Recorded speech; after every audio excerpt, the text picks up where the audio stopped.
آج کل بعض لوگوں نے علماء کی توہین کو اپنا وتیرہ بنا رکھا ہے۔ جب بھی بات کرتے ہیں طعن و تشنیع سے کام لیتے ہیں، گستاخی اور توہین کا لہجہ علماء کے حق میں استعمال کرتے ہیں، حالانکہ ان کا یہ کام ان کے ایمان کی بربادی کا ذریعہ ہے، ان کے نکاح کی بربادی کا ذریعہ ہے اور ان کے بیعت کی بربادی کا ذریعہ ہے۔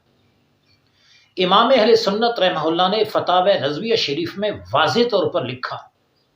کہ جو بندہ علم کی وجہ سے علماء کی توہین کرتا ہے یہ کفر ہے، اور جو بغیر سبب کے، بغیر کسی وجہ کے علماء کی گستاخی بے ادبی پہ اتر آتا ہے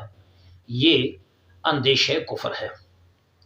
اور علماء کی توہین گناہ کبیرہ تو ضرور ہے، پھر حدیث پاک لے آئے جس کو امام ابو الشیخ رحمہ اللہ نے کتاب التوبیخ کے اندر حضرت جابر بن عبداللہ سے نقل کیا رضی اللہ عنہ، اور طبرانی نے المعجم الکبیر میں اس روایت کو لیا، حدیث پاک کو، جس میں نبی کریم علیہ السلام نے فرمایا 3 شخص ہیں جو کہ وہ منافق ہی ان کی توہین کرے گا، منافق ہوگا، کھلا منافق، وہ ان کی گستاخی اور توہین کرے گا، ہر بندہ اس کی توہین نہیں کرے گا۔ ایک مسلمان بوڑھا، عالم دین، اور تیسرے نمبر پر امام عادل، حکمران عادل۔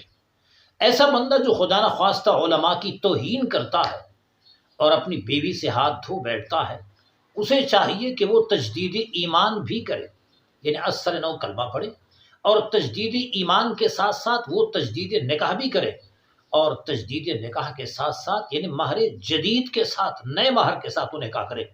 تو خود سوچنا چاہیے کہ علماء کی توہین کرنے والا کتنا بڑا نقصان کرتا ہے۔ وہ یہ سمجھتا ہے شاید میں علماء کو نقصان پہنچاؤں گا، نہیں، وہ اپنے ایمان کا، نکاح کا، اعمال کا، آخرت کا کباڑہ کرتا ہے۔ ایسے لوگوں کو اپنے رویے پہ نظر ثانی چاہیے، اور ایسے لوگوں سے ملنا، اٹھنا بیٹھنا، تعلق رکھنا یہ ایمان کی بربادی کا ذریعہ ہے۔